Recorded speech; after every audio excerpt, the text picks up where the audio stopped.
तो दोस्तों, हम में से कुछ लोग भूतों पे विश्वास रखते हैं और हम में से कुछ लोग ऐसे भी हैं जिन्हें भूतों की बातें एक इंसानी कल्पना लगती है। तो इस वीडियो में हम बात करने वाले हैं चाइना की मोस्ट हॉन्टेड प्लेस के बारे में, जिसका नाम है फॉरबिडन सिटी।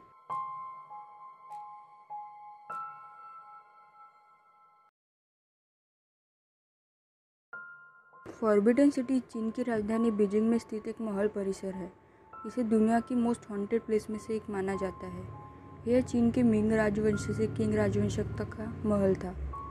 फॉरबिडन सिटी को 1987 में यूनेस्को वर्ल्ड हेरिटेजेस में शामिल किया गया। माना जाता है कि इन महलों में आत्माओं का वास है। फॉरबिडन सिटी के बारे में सबसे प्रसिद्ध भूत की कहानियों में से एक है रोने वाली औरत, जिसने सफ़ेद कलर के कपड़े पहने हैं। कई लोगों का यह भी मानना है कि रात में पैलेस की खाली दीवारों से बांसुरी की आवाज़ सुनाई देती है। पर क्या यह पैलेस सही में खाली है? कॉन्फ्यूशियस, जो एक चाइनीज़ फिलोसोफर है, उन्होंने कहा है कि respect the ghost and gods but keep away from them.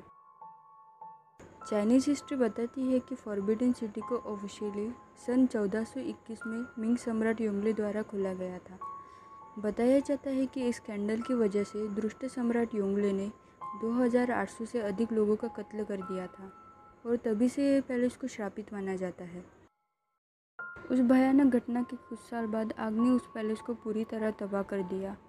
उनमें 285 इमारतें जल गई और कई लोग मारे गए। इसके बाद उस जगह को आकर्षण के साथ कवर किया गया, लेकिन ये विनाश नहीं रुका। सम्राट योंगले यह सोचकर डिप्रेशन में चले गए कि यह सब उनके अमानवीय कार्यों की सजा है और यह घटना के 3 साल बाद ही उनकी मौत हो गई। उसके बाद कई लोग सिटी के अंदर गए, लेकिन वो वापस नहीं आए। फॉरबिडन सिटी का करीब 7 लाख स्क्वायर मीटर क्षेत्र विजिटर्स के लिए बंद रहता है। कुछ लोग कहते हैं कि ये इसलिए क्योंकि मेंटेनेंस ज़्यादा करना पड़ेगा। तो कुछ लोगों का यह भी कहना है कि यह जगह भूतों की वजह से बहुत खतरनाक है। इसका सही कारण तो हमें शायद वहाँ जाने के बाद ही पता चलेगा। खैर, 1940 में इस सिटी को म्यूजियम बनाया गया और एक टूरिस्ट साइट में तब्दील करवाया गया। इस प्राचीन सिटी की रक्षा के लिए गार्ड्स लगाए गए और गार्ड्स का कहना है कि उन्होंने पैलेस के अंदर अजीब घटनाएं होती देखी है। उनको मैदान में जानवरों के दौड़ने की आवाज़ सुनाई देती है या फिर बांसुरी की आवाज़ सुनाई देती है। एक गार्ड का तो यह भी कहना है कि उसने सफ़ेद कपड़ों में एक रोने वाली महिला को देखा, जिसे उसने आवाज़ दी पर उसने कोई जवाब नहीं दिया। इस सिटी को शाम के 5 बजे बंद कर दिया जाता है, क्योंकि यहाँ रात के समय को सबसे रहस्यमय कहा जाता है और कई डरावनी घटनाएं सामने आई है।